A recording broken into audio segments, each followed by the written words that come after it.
शिवाजी महाराजांनी सुरत दोनदा लुटली, दुसऱ्यांदा लुटली, तेव्हा अब्जावधीचा खजिना 2 विभाग करून त्यांनी रायगडावर पाठवला. एक भाग पोचला, पण दुसरा भाग पोचलाच नाही. नाशिक जवळ कुठेतरी कहा झाला. कुठे गेला तो खजिना? वाईट मासी असू शकता किंवा चांगल्या मासी असू शकता. शोध ही चांगली मासी आहे. आपल्या मराठी कादंबऱ्या अत्यंत अस्सलतेच्या बाबतीत दुय्यम असतात असं माझं स्पष्ट मत आहे. लेखन ही कष्ट घ्यायची पण गोष्ट आहे, प्रतिभा ठीकच आहे, पण हे दोन्ही असतील तर ती कादंबरी उत्कृष्ट होते. पण अंतिम निर्णय हा नेहमी लेखकाचाच असायला हवा. संपादकांनी आपली मर्यादा रेषा ओळखणं फार महत्वाचं असतं. चांगला वाचक घडवा विनायकांनी, तर चांगले लेखक घडतील.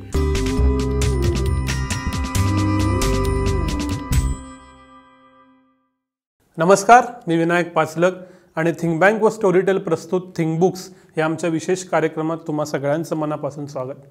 आज एका इंटरेस्टिंग कादंबरीवरती आपण चर्चा करणार आहोत. मुरलीधर खैरनार यांची शोध नावाची कादंबरी नुकतीच स्टोरीटेलवर प्रकाशित झाली आहे आणि एक ज्याला म्हणूया की प्रचंड गुंतवून ठेवणारी अशी कादंबरी. तिच्याविषयी ती आल्यानंतरही खूप चर्चा झाली, सोशल मीडियावरती खूप चर्चा झाली, लोकांनी खूप प्रतिसाद दिला आणि त्याची चर्चा ऑडिओ बुकच्या निमित्तानं आज आपण करतोय. आणि ती करण्यासाठी माझ्याबरोबर आहेत या कादंबरीचं संपादन ज्यांनी केलं, आणि फक्त याच कादंबरीचं संपादन असं नव्हे तर इतर अनेक कादंबऱ्यांचं संपादन, शिवाय जे स्वतः लेखक आहेत, वेगवेगळी पुस्तकं ज्यांनी लिहिली आहेत, आणि इतकंच नव्हे तर पुस्तकाचे व्यावसायिकसुद्धा आहेत, असे संजय भास्कर जोशी सर. सर स्वागत आहे. नमस्कार. नमस्कार. आणि माझ्याबरोबर नेहमीप्रमाणेच आहेत स्टोरीटेलचे प्रसाद मिरासदार सर. नमस्कार. तो आपण या निमित्तानं कादंबरीच्या निमित्तानं कादंबरी निर्मितीचा शोध घेणार आहोत. आणि पहिला प्रश्न हाच आहे की जे आमचे व्ह्युअर्स पहिल्यांदा या कादंबरीबद्दल ऐकतायत किंवा समजून घेत आहेत, त्यांना तुम्ही या शोध नावाच्या कादंबरीबद्दल काय सांगाल? त्याचं वैशिष्ट्य काय आहे, त्याचा इतिहास काय आहे, समजून घ्यायला आवडेल. शोध कादंबरी ही मराठीतल्या एका लुप्त झालेल्या लेखन प्रकाराचं पुनरुज्जीवन म्हणता येईल. एकेकाळी वीर धवल वगैरे कादंबऱ्या, ज्यांना आपण चित्तथरारक थ्रिलर असं म्हणत होतो, ती परंपरा मध्ये काही वर्ष लुप्त झाली. कदाचित वास्तववादी कादंबरीच्या प्रभावामुळे असेल, पण अशा प्रकारच्या कादंबऱ्या येत नव्हत्या आणि त्यात आल्या तर तितक्या ताकदीने लिहिल्या गेल्या नव्हत्या. शोध कादंबरीविषयी अगदी सुरुवातीला मी त्याच्या ब्लरवर जी 2 वाक्य लिहिली आहेत ती आवर्जून वाचून दाखवणार आहे. मी या कादंबरीविषयी काय म्हणलंय? श्वास रोखून धरायला लावणारं रहस्य, उत्कंठेचं टोक गाठायला लावणारा वेगवान घटनाक्रम, बुद्धिमान कूटनीती आणि धाडस यांच्या जोरावर 72 तास चाललेला रोमांचक अद्भुत थरार. ही गोष्ट सुरू होते 1670 साली, शिवाजी राजांनी दुसऱ्यांदा सुरत लुटली तेव्हा. पण सुरतेहून स्वराज्यात परत येताना या लुटीतला प्रचंड ऐवज हरपला, गमावला गेला, हरवला. कुठे गडप झाला खजिना? कुठे गेला? आणि प्रचंड अब्जावधी रुपयांचा खजिना. काय रहस्य दडलं होतं या खजिन्यामध्ये?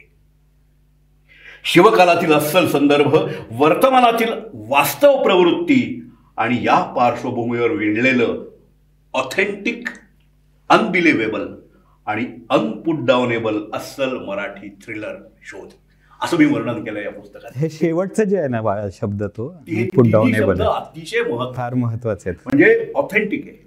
त्याचं कारण मुरली खैरनारनी, माझा मित्र होता तो, आज आपल्यात नाहीये दुर्दैवानी, त्यांनी या कादंबरीचे जे अपार कष्ट घेतलेत ना, ते खरोखरच अविश्वसनीय होतं.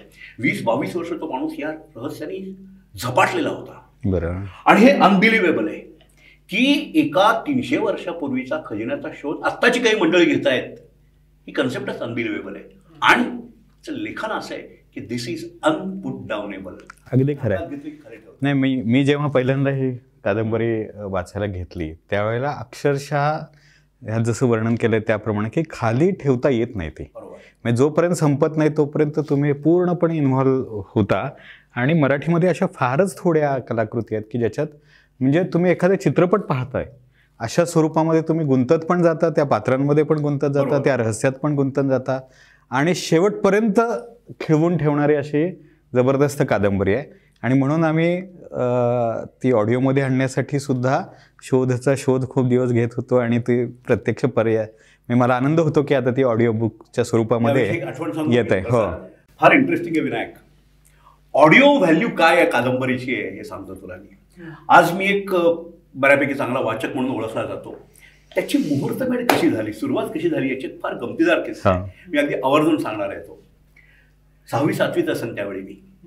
एक ऑफ तास होता. ऑफ तासाला काय होतं, जनरली दुसऱ्या कुठले तरी शिक्षक येतात आणि ते वर्गात त्या तासभर दंगा होणार नाही एवढी काळजी फक्त घेतात. आता काही खाष्ट सर असतात ते काहीतरी अभ्यास करायला होतात, काही नुसताच आरडाओरडा करतात. एकदा काय झालं, एका ऑफ तासाला पुरंदरे नावाचे आमचे मास्तर आले. ते पीटी शिक्षक होते. अगदी 5.25 फूट बारकेसे माणूस, अगदी काळा अशी असा. आणि ते म्हणले आल्यावर, पोरांनो मला काही शिकवता वगैरे येणार नाही तुम्हाला, मी पीटीचा मास्तर आहे. बरं माझ्याकडे बघितलं तर काय तुम्हाला आरडाओरडा करून मार दाखवून धाक दाखवणं शक्य नाही. तेव्हा मी असं करतो, तुम्हाला एक गोष्ट सांगतो, बघू तर ऐकूयात काय सांगतो मग मास्तर. तर त्यांनी गोष्ट सांगायला सुरुवात केली विनायक बरखा, की असा एक घोडेस्वार चाललाय जंगलातनं, मध्ये प्राणी येतात, जनावर येतात, अशा काही त्यांनी प्रचंड उत्सुकता ताणायला लावणाऱ्या पद्धतीने ती गोष्ट सांगायला सुरुवात केली. की तो जो स्वार असतो, घोडेस्वार जातोय त्याच्यावर संकट येतात, पुढे जातो, आणि शेवटी असा आला प्रसंग की तो एका भुयारात उतरायला म्हणून भुयारात पाय टाकले त्या आमच्या सावळ्यांनी, आणि तास संपल्याची घंटा वाजली. ते टायमिंग अद्भुत होतं. तसं टायमिंग मला वाटतं लक्ष्मीकांत बेर्डे असो कुणालाही टायमिंग होतं ते, कारण की ती घंटा वाजली त्या क्षणी आमच्या अंगावरती काटा आला होता. अजूनही आठवणीत काटा येतो. पुढं काय झालं तुला सांगतो. मी 6वीच्या वयामध्ये आमच्यापैकी वर्गातल्या जवळजवळ सगळ्यांनी कुठून तरी ती कादंबरी वाचली, कारण की जाताना सर फक्त इतकं सांगून गेले, मुलांना हे उषक्काल नावाच्या हरिनारायण आपटे यांच्या कादंबरीतलं पहिलं प्रकरण बरं का, जरूर वाचा. क्या बात. तुला सांगतो, मी वर्गातल्या प्रत्येकाने कुठून मिळवली आणि ती कादंबरी वाचली. एखादी कादंबरी सांगण्यातला ऑडिओची ही ताकद असते. तिथून मी खरा वाचक झालो, तिथून पुढं वेळासारखा वाचत सुटलो, पण सुरुवात ती होती. कारण त्या माणसाने आम्हाला कादंबरीत गुंतणं म्हणजे काय ना याचा एक जबरदस्त अनुभव दिला, आणि त्या टायमिंगला तोड नाही की पुन्हा मला राहवलंच नाही ते वाचल्याशिवाय. तशी ताकद या पुस्तकात नाही. खरं आहे. मला तरी वाटतं की महाराष्ट्रात पु ल देशपांडे, द.मा. मिरासदार, शंकर पाटील, माडगुळकर, किंवा कवींमध्ये विंदा करंदीकर, पाडगावकर, बापट, ह्या सगळ्यांनी जे साहित्य पोचवण्याचं काम केलंय ना, ऐकून, म्हणजे ऐकून ती उत्सुकता वाटणं आणि त्यातून साहित्याकडे जाणं आणि मग त्यांच्या आवडीप्रमाणे ते जोपासणं, ही प्रक्रिया नक्कीच घडलेली आहे. अगदी अगदी महत्वाचं आहे. आणि त्याला उपमा वेगळी देतो मी. आपण सगळे कॉन्क्रीटच्या जंगलात राहणारी माणसं असतो, आणि आपल्या बिल्डिंग समोर थोडीशी हिरवळ असते, हिरवेगार असतं. संध्याकाळी आपण फिरायला जातो, पायाला बरं वाटतं, नंतर पुन्हा घरी येतो आपण. ती हिरवळ देखील आपल्याला काहीतरी छान सुख देते. हे जे लेखक असतात की नाही, इव्हन वपू काळे, पु ल देशपांडे, इव्हन सुहास येवळकर, मंगेश पाडकर, हे त्या हिरवळीसारखे असतात. तुम्हाला थोडंसं सुख देत असेल, पण नंतर त्यामुळे तुम्हाला खऱ्या निसर्गाची ओढ लागते, आणि मग तुम्ही स्वतः निबिडात जाता, जंगलात जाता. इथं ग्रेस असतात, तिथं जी.ए. कुलकर्णी असतात, ते श्याम मनोहर असतात, भारचंद्र नेमाडे असतात, पण सुरुवात तुम्हाला ती हिरवीगार ओळख करून देणारे कोणी हवे असतात. तर त्या लेखकांचं काम हे असतं की तुम्हाला कॉन्क्रीटमधलं बाहेर काढून थोडंसं इथं आणणं, आणि मग तुम्हाला एकदा वेळ लागलं की तुम्ही जंगलात गेल्याशिवाय राहत नाही. ते जंगल असतं, निबिड असतं, ते ग्रेस सारख्या, नारायण सुर्व्यांसारख्या, जी.एन. सारख्या लोकांचं, तिथं तुम्ही एक दिवस पोचतात. देर is room for everybody in literature. सर्वांना जागा असते.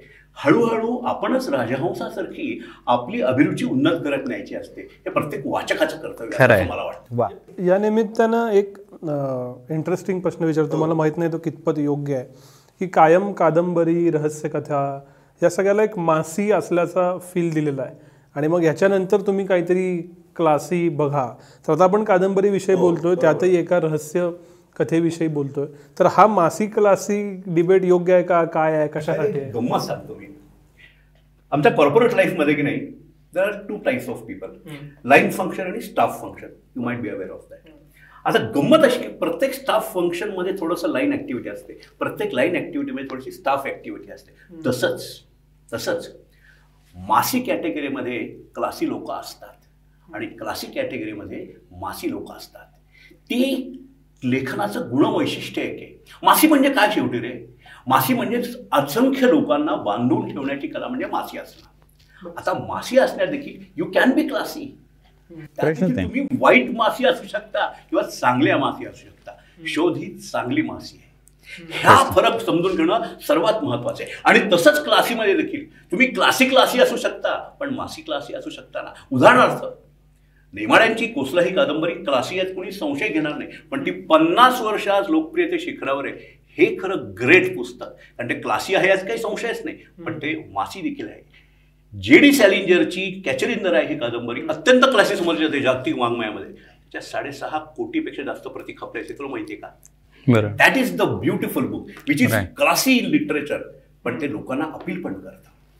हे जे आता आपण असं म्हणूया हो. की कादंबरीमध्ये व्यावसायिक लिखाण किंवा प्रोफेशनल रायटिंग, हो, तर हे शोध हे अप्रतिम आहे त्याच्याबद्दल.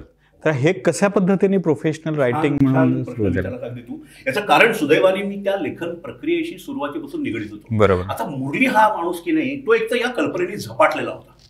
ही कन्सेप्टच त्याला झपाटून टाकणार होती की त्यावेळी जर खजिन्याचा हरवला असेल आणि ते आत्ताचे काही माणसं त्या खजिन्याचा शोध घेत असतील तर या कन्सेप्टमध्येच काहीतरी अद्भुत जादू आहे. हां, तर त्यांनी काय केलं, त्याच्या 2 वर्ष आधी बरं का नाशिकमधले काही मंडळी आणि आम्ही काही साहित्य क्षेत्र मंडळी अशी एक कमिटी स्थापन करून कुसुमाग्रज प्रतिष्ठानतर्फे एक शिष्यवृत्ती जाहीर केली होती. जी शिष्यवृत्ती 1 लाख रुपयांची होती. मराठी साहित्याच्या क्षेत्रामध्ये संशोधन किंवा कुठलंही काम करणाऱ्या माणसाला 1 वर्षभर काम करायचं आणि ती 1 लाख रुपये वापरायचे अशी शिष्यवृत्ती.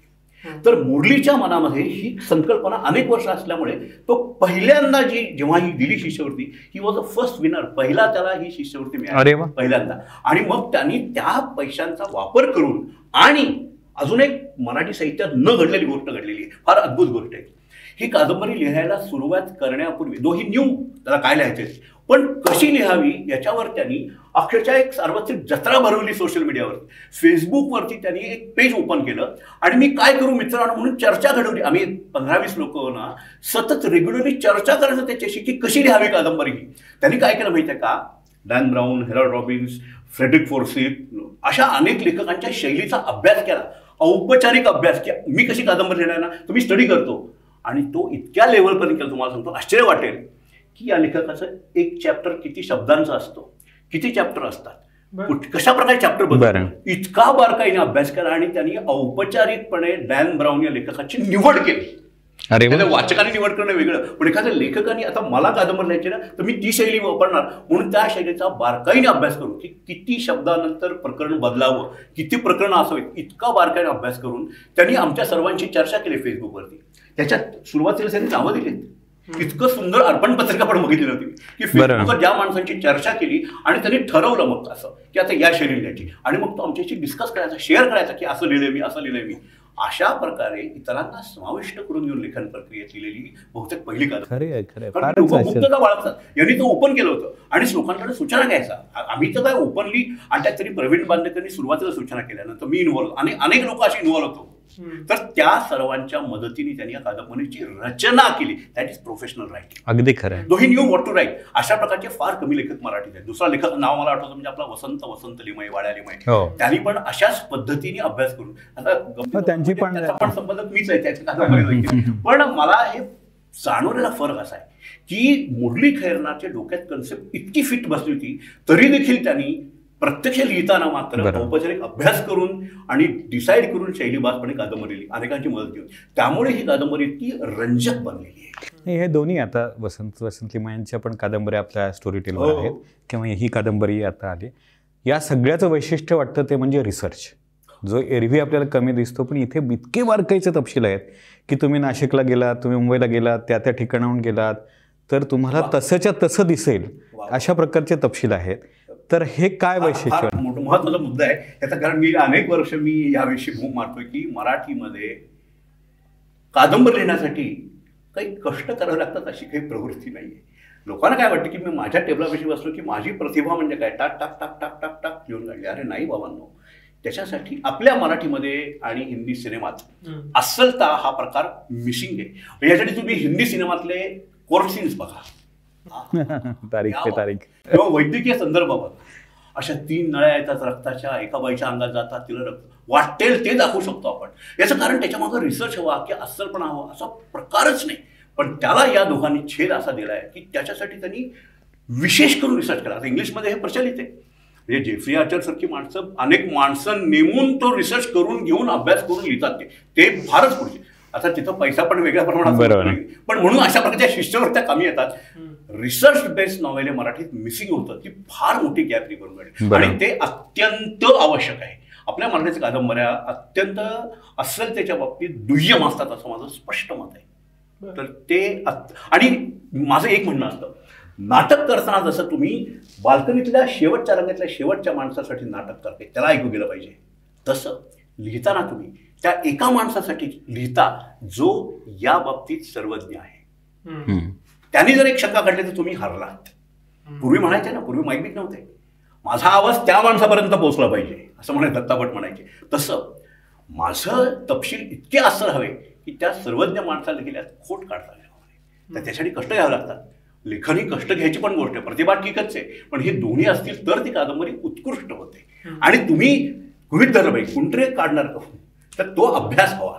इथं मला एक वेगळा प्रश्न पडतो की लेखकाच्या पद्धती वगैरे वेगळ्या भाग, पण एक त्रयस्थ म्हणून बघताना हे मेगा प्रोजेक्ट असतात, याला वर्ष घालावी लागतात आणि प्रोफेशनली भाषेत त्याला तेवढं remuneration, it's a mega project. तर तो इंग्लिशमध्ये दिसतो ना आपल्याला, सिरीज दिसती, मानधन दिसतं, त्याचे पैसे दिसतात आणि चांगल्या पद्धतीनं दिसतं. तर असे मेगा प्रोजेक्ट्स करण्यासाठी नक्की काय लागतं? तर हे एक झपाटलेले आहेत तो भाग वेगळा, म्हणजे हे मेगा प्रोजेक्ट कसे व्हावेत आणि हा जो क्राफ्ट आहे की मी क्राफ्ट करून लिहिणार, त्यासाठी वेळ देणार, अभ्यास करणार, ही पद्धत कशी येईल असं वाटतं तुम्हाला? दोन गोष्टी बरं का विनायक, तुला सांगतो मी की क्राफ्टवरती जास्त भर दिला तर कादंबरी फसते. कारण तुमचे content are after all important. 3 गोष्टी महत्वाच्या असतात. एक तुमचं बीज जे काय आहे कादंबरीचे, दुसरं महत्वाचं असतं ते चिंतन. प्रश्नच नाही, म्हणजे कुठं कुठं आपल्या कादंबऱ्या फसतात सांगतो तुला. पहिलं बीजच, ते म्हणतात का गाण्यात, ते बीजच नामांकित, तसं बीज पहिलं चांगलं पाहिजे. दुसरं त्याच्यावरचं चिंतन पाहिजे. मुरलीनी 20 वर्ष चिंतन केलं खरं. आणि तिसरं आहे ते क्राफ्ट आहे. आपल्याकडे काय होतं, 70% कादंबऱ्या नुसत्याच क्राफ्टवर मारून नेल्या जातात, ते चुकीचं आहे. क्राफ्ट मिसिंग असल्यामुळे काय होतं, ते आपल्या अनेक उत्तम कादंबऱ्यांचं बघतो आपण. संपादनाच्या अभावी अनेक कादंबऱ्या फसलेल्या मी डोळ्यांनी बघितल्यास गळगळा मला रडू येतात. संपादना अभावी. तर क्राफ्ट महत्वाचा आहेच, पण चिंतन हा मधला भाग जो ना तो सर्वात महत्वाचा मला वाटतं. तुमचं जे बीज आहे, जे काय असेल ते बीज, त्याच्यावरती चिंतन. आणि चिंतन हे त्याच्या निमित्ताने होत असं नाही ना, ते नेहमी 24 तास होणारी. बरोबर. त्याच्यासाठी लेखन ही काहीतरी गंभीरपणे करायची गोष्ट आहे, हे पहिल्यांदा पसरलं. हा खूप छान मुद्दा सांगितला. म्हणजे त्याच्याबद्दल असं म्हणतात की लेखनाची प्रक्रिया ही बदामाच्या आकारासारखी असते. म्हणजे तुमचं बीज सुचतं, त्यातनं तुम्ही जेव्हा रिसर्च करत, अभ्यास करत जाता, तेव्हा त्याला अजून कंगोरे सुटत जातात, तो व्यापक होतो विषय, आणि त्यानंतर तुम्हाला ते एका शार्प करत जावं लागतं. त्यामुळे ते तर ते क्राफ्ट आहे. तर ते बदामाच्या आकारासारखी प्रक्रिया आहे. त्याच्यासाठी मधला भाग जो आहे ना तो, आणि चिंतन हे तुमचा जीवनाचा स्थायी भाग असायला हवा. ते तेवढा पुरत होत नाही. आपल्याला काय होतं माहिती आहे का, लेखनात अनेक गमती घडतात. साधारणपणे संध्याकाळी 7 वाजता मी रस्त्यावरून चाललोय आणि मला एक पोलीस लाच घेताना दिसतो. अरे बापरे, काय समाज आपला, की उद्या सकाळी 11पर्यंत त्याच्यावर कथा लिहून झाली पाहिजे असं मला वाटतं. असं नसतं. त्याच्यावर होणारं चिंतन वर्षानुवर्ष झालं तर तो विषय होतो. आपल्याला लगेच घाई जी असते ना लेखकांना, तो फार मोठा प्रॉब्लेम येतो.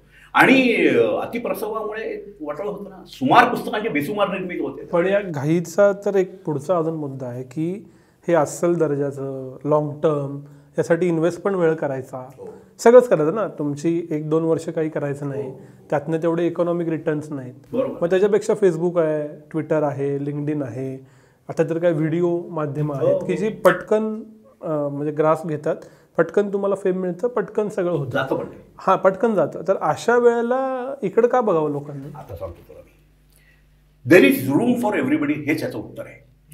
सिनेमा असो, लेखन असो, कुठलंही क्षेत्र असो, त्यात प्रत्येक प्रकारच्या लोकांना जागा आहे. तुम्ही स्वतःचा पिंड ओळखून तुम्हाला काय करायचं हे ठरवलं पाहिजे. आता आपण म्हणलं की नाही, फेसबुकवरती क्विकली तुम्हाला 50 लाईक मिळतात, तुम्हाला वाटतं अरे मी आता जवळजवळ पॉप्युलर झालो, पण तिसऱ्या दिवशी ते कोणाच्या लक्षात देखील नसतात की नवीन आलं असतं.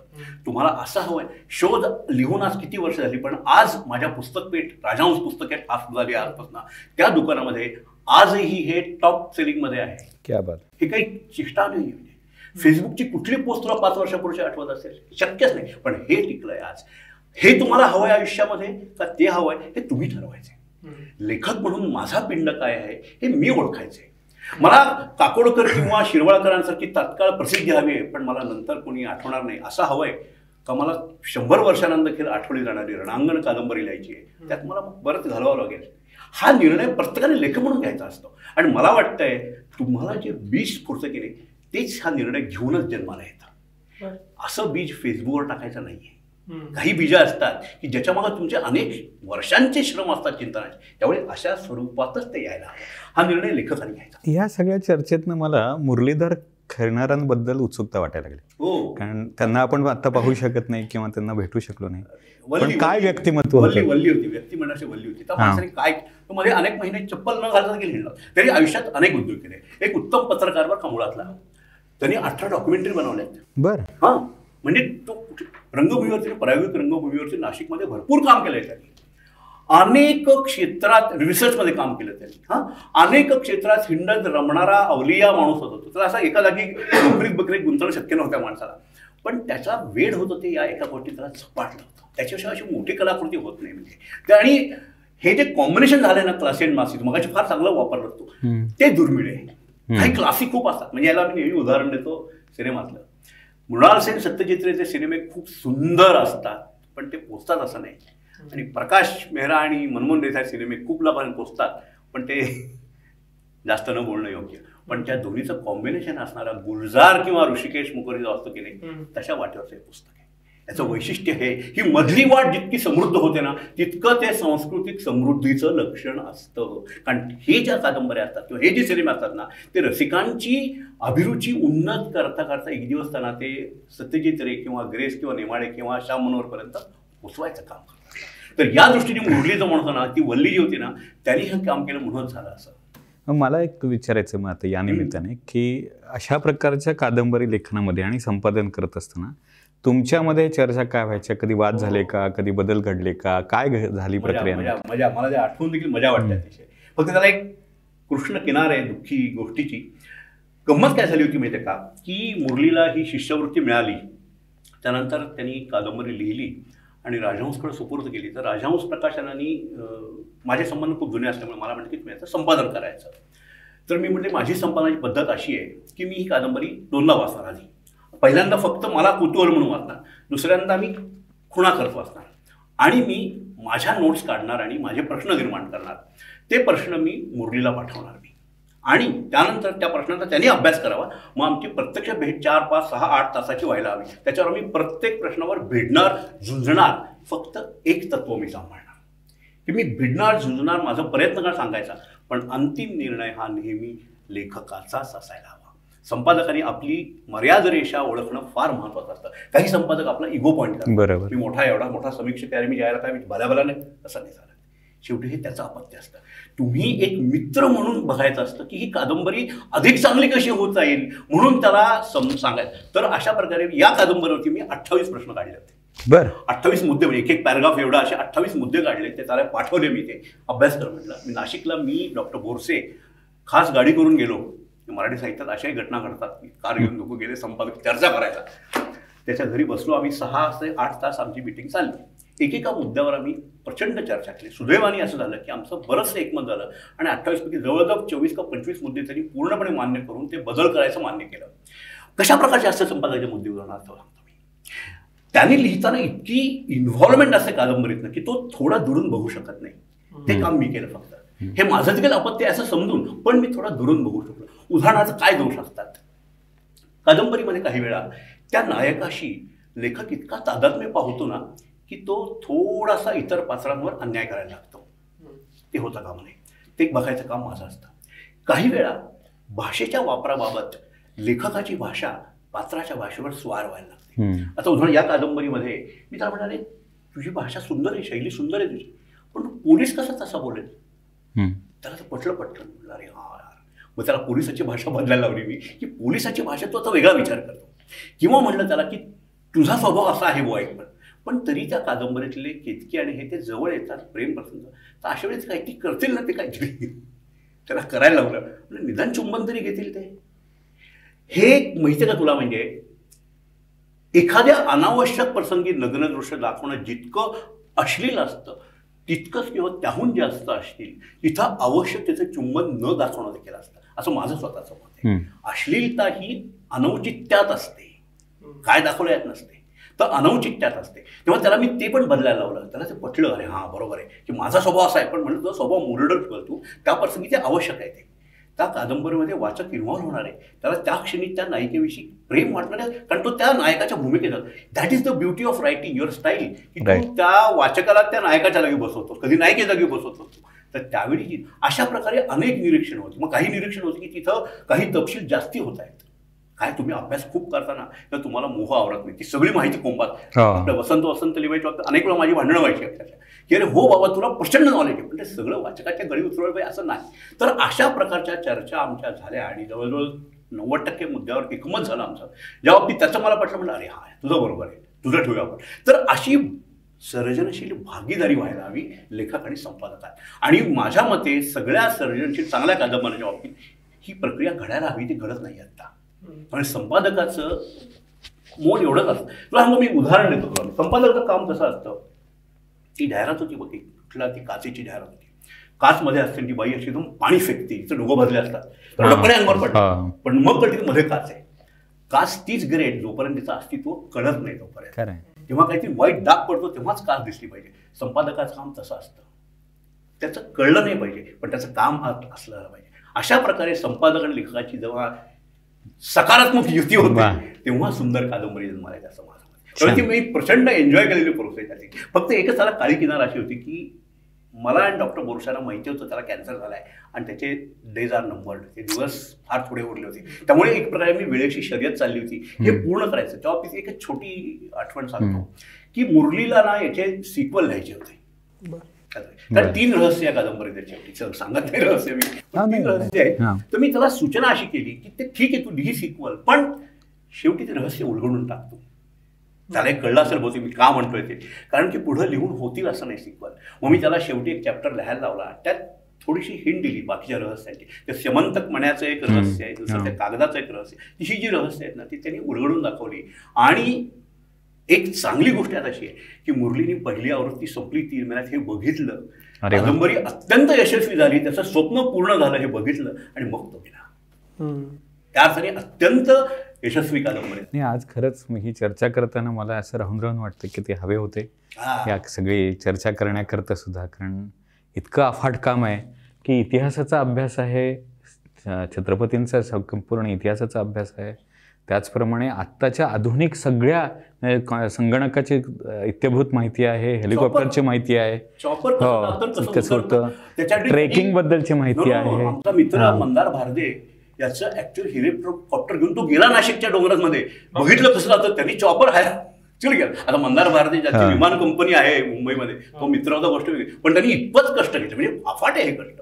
खरंच आहे खरंच. अशा वेळेला एक वेगळा प्रश्न पडतो की चिंतन करणारी व्यक्ती इतके वर्ष, त्याचं कथाबीज 20-22 वर्षाची आत्मीयता प्रोसेस आणि ते मॅच्युअर होत जाणं असं म्हणतो आपण, ह्या सगळ्याच्या मध्ये संपादन करणं, संपादक म्हणून जाणं, तर तितकं जर त्या 20-22 वर्षाचं काम तर नाही आणता येत आपल्यात.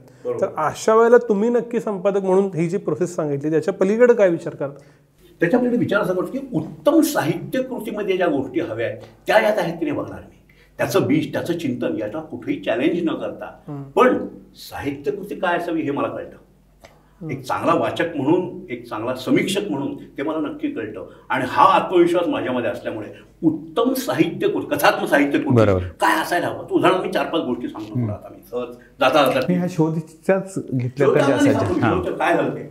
आता उदाहरणार्थ मी इतकी वर्ष वाचन करून एक 7-8 अशी निकष शोधून काढले की हे निकष असतील तर कथात्मक साहित्य उत्तम होतं. पहिला निकष माझा आहे वाचनीयता. गंमत वाटेल लोकांना असेल खरं तर, पण ग्रेट कादंबरीमध्ये देखील वाचनीयता असायला हवी. दुसरा निकष असा की त्याच्यामध्ये लेखकाची तटस्थता दिसायला हवी. फार अनेक लोक विसरतात. आता हे जे निकष जे आहेत की नाही संपादक म्हणून मला कळलेले, 40 वर्ष मी समीक्षक म्हणून कामावर कळलेले, ते लेखकाला माहिती असं नाही. तर ते त्याच्या मनावर बिंबवणं आणि त्या दृष्टीने साहित्यकृती अधिकाधिक उत्कृष्ट करणं हे संपादकाचं कॉन्ट्रिब्युशन असतं. त्या चिंतनामध्ये ढवळाढवळ करणं नसतं, नक्कीच नसतं, पण हे साहित्यिक गुण असतात ना. आता उदाहरणार्थ अजून एक निकष असा आहे की तुमच्या साहित्यकृतीचा गाभा जरी तुमच्या चिंतनातून स्फुरलेला असला तरी कादंबरीचा विस्तार हा अस्सलतेच्या अभ्यासातून यायला हवा. याच्यावर आपल्या बहुतांश कादंबऱ्या फेल जातात. आता आपण मगात डिस्कस करतोय, कादंबरी ही अशी अस्सल असते. अशा प्रकारचे निकष जे असतात ना ते लेखक स्वतःच्या मनात बाळगून कधी लिहिणार. नाही, किती असेल म्हणजे त्या ठिकाणी लोक पर्यटनाला जायला लागली त्या किल्ल्यांवरती वगैरे. काय त्यांनी अभ्यास केला, त्यांनी तिथून निसटतात वगैरे. एशियाटिक लायब्ररी मुंबईत त्याच्यासाठी त्यांनी प्रचंड कष्ट आहे. तर ही अस्सलता म्हण किंवा भाषेमधली अस्सलता ही संपादक तपासू शकतो. जे लेखकाला त्याचं कारण लेखक आपल्या साहित्यकृतीच्या प्रेमात असतो. आता मी दोन्ही असावे, मला दोन्हीचा अनुभव आहे.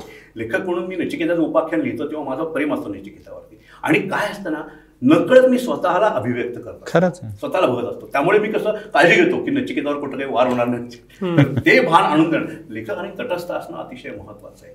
अतिशय क्रूरपणे त्यांनी सर्व पात्रांचा विचार केला पाहिजे आणि त्याचबरोबर अतिशय सहृदयतेने सर्व पात्रांचा. त्याला मी विश्ववात्सल्य असा शब्द वापरतो. अरे तो टॉल्स्टॉयच्या कादंबऱ्यांमध्ये तुम्हाला आढळेल. त्याच्यामध्ये खुन्यांची चित्रण आहेत, हे चित्र आहे, पण त्याच्या मनामध्ये कारुण्य बसलेलं असतं. काय एम्पॅथी आहे. कुठल्याही पात्राविषयी, म्हणजे माझं वाक्यच आहे, हे सगळं सांगतो माझ्या समीक्षेतले, की कुठल्याही पात्रावरती आरोपपत्र ठेवायचं नाही आणि कुठल्याही पात्राचं वकीलपत्र घ्यायचं नाही. ही लेखकाचं काम असतं. हे जाणून द्यायचं असतं संपादकांनी. कारण नकळत तो वकीलपत्रही घेतो आणि आरोपपत्रही करतो. अनेक कादंबऱ्या मी दाखवून देईन वाक्यांसकट. अरे काही वेळा तृतीय पुरुषी निवेदनात देखील एखाद्या पात्राला शिव्या दिल्या जातात, विच इज रॉंग. निवेदक त्यात सामील होऊ शकत नाही. तुझ्या नायकाला त्याचा राग आलाय, तुला येता कामा नाही. खरं आहे. ही तटस्थता, हे सांभाळणं, हे संपादकाचं काम असतं आणि हे लेखकाला नाही समजत. म्हणून संपादकाचं महत्व खूप मोठं असतं. किती चिंतनात आहे, मी चिंतनात अजिबात हे करणार नाही, त्याचा अधिकार मान्य करतो, पण या गोष्टीत माझा अधिकार असतो की साहित्यकृती कशी निर्दोष व्हावी या दृष्टीने काम करायचं असतं. आणि ते एन्जॉय केलं मी अतिशय. असंच वसंत लेमये बरोबर किंवा श्रीकांत देशमुख बरोबर मी काम केलं पिढीजात कादंबरीच्या वेळी. पण त्यातनं उभयपक्षी आदर हे त्याचं रहस्य असतं. That is a must. Both should respect each other. आणि ते आमच्या सुदैवाने असल्यामुळे मजा आली तिन्ही वेळा लागली किंवा अनेक वेळा ज्यावेळी काम केलं संपादनात त्यावेळी. एखाद्या वाचकाला जेव्हा तुम्ही सुचवता की ही कादंबरी घ्या म्हणून, तेव्हा त्याचं काय वैशिष्ट्य सांगता की का वाचली पाहिजे तुम्ही? माझं सांगू कमी आता, म्हणजे माझं ट्रेड सिक्रेट सांगतो. आमच्या दुकानात पुस्तक, राजहंस पुस्तके, आमचं दुकान जे आहे राजहंस पुस्तक पेठ, तिथं कुणी आला की मला एक कादंबरी गिफ्ट द्यायची, तर मी पहिलं पुस्तकाचा हे ठेवतो आणि म्हणतो का, तर मी म्हणतो की शिवाजी महाराजांनी सुरत दोनदा लुटली, दुसऱ्यांदा लुटली तेव्हा अब्जावधीचा खजिना 2 विभाग करून त्यांनी रायगडावर पाठवला. एक भाग पोचला पण दुसरा भाग पोचलाच नाही. नाशिक जवळ कुठेतरी काळा झाला. कुठे गेला तो खजिना? आणि तो शोधायला आजची काही मंडळी निघाली आहे. ते रहस्य काय असेल, कसं उलगडेल? ही वाक्य बोलली की त्या माणसाने पुस्तक घेतलेलं असतं. हे अगदी कधीही फेल न जाणारी गोष्ट आहे. जसं किरण येल्याच्या बाईच्या कविता जेव्हा विकतो तेव्हा मी म्हणतो पान बाबांना काढणी वाचते कविता, त्या पानावरती सुरमई नावाची कविता आहे, ती कविता वाचून ते पुस्तक विकत घेतल्याने असा अजून कुणी माणूस नाही आहे. किंवा चित्रलिपी हे वसंत आबाजी ढाक्यांचं पुस्तक, मी म्हणतो पान 92 काढणी वाच कविता, त्याच्यावर झाड ही कविता आहे आणि झाड ही कविता वाचली तो माणूस ते पुस्तक घेतो. तसं या कादंबरीविषयी हे सांगितलं ना की हे पुस्तक तुम्हाला हातात खाली ठेवता येणार नाही तुम्हाला. आणि माझी आई 84 वर्षाची, तिने 2 रात्री जाऊन हे पुस्तक संपवलं वाचून. You cannot put it down. खरं आहे. आणि नंतर तरी देखील तुमच्या मनात रिंगाळत राहणार. नुसतं पुढं नेणं हे नाहीये. पण म्हणून मग अशी आपण छान शब्द वापरला विनायक, आपण क्लासी आणि मासीचं कॉम्बिनेशन जेव्हा होतं ना तेव्हा एक छान कलाकृती निर्माण होते. मग याला तुम्ही कुठल्याही वर्णनात गुंतवू नका, तुम्ही कुणाशी कम्पेअर करू नका. तुम्ही या प्रोसेसच्या सगळ्या पैलूत असता, अगदी शेवटच्या म्हणजे आमच्या भाषेत कस्टमर रिलेशनशिपमध्ये पण असता. तर ही कादंबरी ज्यावेळी आली त्यावेळी काय रिॲक्शन होती, आत्ता काय रिॲक्शन येतात, आणि हा जो बदलते पिढी बदलते काळा, या सगळ्यांनी या कादंबरीबद्दलच्या काय रिॲक्शन दिली? मोठमोठ्या लोकही बोलले आहेत मला वाटतं या सगळ्या. आणि त्यांनी जे त्रिलयपणाची दुसऱ्या आवृत्तीच्या प्रस्तावना आहे ना, तर ही वॉज शॉक्ड ॲक्च्युली.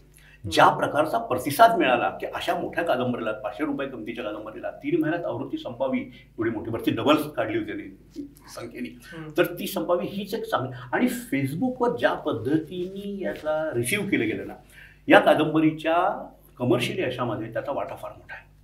ज्या पद्धतीने रिसीव्ह केली गेली, आणि तिथेही आपण तू असतो फेसबुकवर बघतो आपण, नाही तर फाडून खातो आपण एखाद्या गोष्टीला, पण याला जी सकारात्मक प्रतिक्रिया. आणि दुसरी गोष्ट ना, दिस वेंट बियॉन्ड एज, म्हणजे वयाच्या पलीकडे गेली. म्हणजे तरुणांना देखील हे आवडावं, कारण की यातली जी पात्र जी आहेत ना, मुख्य पात्र ती सगळी तरुण आहेत ना, ती भाषा सगळी तरुणांची भाषा आहे ना. पण आपला मोबाईल क्लिक बिक सगळं आत्ताचं वातावरण आहे, पण बॅकग्राऊंड मात्र ती आहे. म्हणजे दोन्ही टोकं काढणारा हे चमत्कार गंमत झाली. ही त्यात गंमत झाली याच्यामध्ये. तरुणांना आवडणारं वातावरण सगळं आहे ना, सगळं बरं, सस्पेन्स खूप आहे त्याच्यामध्ये. म्हणजे सर्व प्रकारच्या वाचकांना एकाच वेळी कवेत घेणारी, म्हणून इट वॉज रिसिव्ड व्हेरी वेल. आणि त्यामुळे मला काय झालं, मी जेव्हा लोकांना आग्रहाने विकतो ना, मला निगेटिव्ह फीडबॅक नंतर मिळाला नाही. त्यामुळे मग, आणि यात काय असतं पुस्तकांच्या बाबतीत, mouth publicity plays a great role. लोक सांगतात, रेकमेंड. एकमेकांना त्यामुळे कसं ना, फेसबुकनी खूप मोठा रोल झाला. अनेक लोकांनी सकारात्मक प्रतिक्रिया दिल्या याच्या. फेसबुकवर लोकांनी खूप लोकांनी लिहिलं. आणि असं म्हणू नये, पण दुर्दैवाची गोष्ट आहे, पण मुरली गेल्यामुळे त्याला तो पण एक अँगल लागला. म्हणजे आमच्या प्रेमाने एक उसळी खाली, अरे आपला मुरली गेला, मग आम्ही जास्त द्वेषाने उत्कटतेने तरी लोकांपर्यंत पोहोचवायचा प्रयत्न केला. तोही एक भाग होताच. आणि लोकांनी मग त्याला ती एक किरण लाभली ना, त्याला एक कारुण्याची. नाही, आणि वर्ड ऑफ माउथचं फार महत्व आहे. म्हणजे माझ्यापर्यंत ती कादंबरी वाचली याचं कारण उपेंद्र लिमये यांनी मला आग्रह केला की हे कादंबरी वाच, तू फार छान आहे. आणि उपेंद्रनीच ती वाचली आहे. आपल्या स्टोरी टेलवर ऑडिओ बुक स्वरूपात उपेंद्रनीच वाचली आणि अप्रतिम वाचली. त्यामुळे ती ऐकायलाच पाहिजे अशा. Wonderful, this is overall wonderful creation. आणि दुसरी गोष्ट सांगतो तुला मी, की मध्ये बरेच वर्ष लोकांची दीर्घ काही वाचायची आणि ऐतिहासिक वाचायची सवय तुटली होती ना, ती पुनरुज्जीवित केली होती. हे मोठं काम. जसं काही वर्षांपूर्वी पानिपतनी केलं होतं ते काम, की ऐतिहासिक वाचायची लोकांची सवय तुटली होती, दीर्घ वाचायची सवय तुटली. तसं अनेक वर्षानंतर दीर्घ, आता ही 500-600 पानी कादंबरी सलग वाचायची, तर ते काम यांनी केलं. आणि पुन्हा एकदा वाचक इकडे ओढले. कधी झाले नाहीत, माझं नाही म्हणण्याचं, पण ते काम. ऐकण्याबद्दल काय मत आहे? आता स्टोरी टेलवर ही येते, तर ऐकण्यामुळे काय फरक पडतो किंवा फायदे दोन दिसतात मला. एक तर माहितीये का, की प्रभावी शब्दात एखादी गोष्ट, जसं मी सांगितलं मगाशी पुरंदरे सरांचं उदाहरण, तर तिचा इफेक्ट जास्त होतो त्याचा मला. याचं कारण असं की तुम्हाला थोडीशी गायडेड टूर मिळते. कारण तो जर वाचणारा जर कसबी असेल ना, तर तो तुम्हाला त्याच्या आशयापर्यंत जाण्याची सोपी वाट दाखवतो. तुमचे ते कष्ट जे असतात की नाही व्हिज्युअलायझेशनचे, ते कमी करून तुम्हाला तो आशयापर्यंत अधिकाधिक जवळ नेतो. त्यामुळे ते सुखद होतं. आणि दुसरी गोष्ट की याच्यामध्ये एक कन्व्हिनियन्स आहे ना, की तुम्ही मध्ये थोडा ऐका, कार चालवताना ऐका, कधी ऐका, नंतर पुन्हा चालू करा. त्यामुळे कन्व्हिनियन्स यात आहे. फक्त यात तो फारसा कमी येणार नाहीये.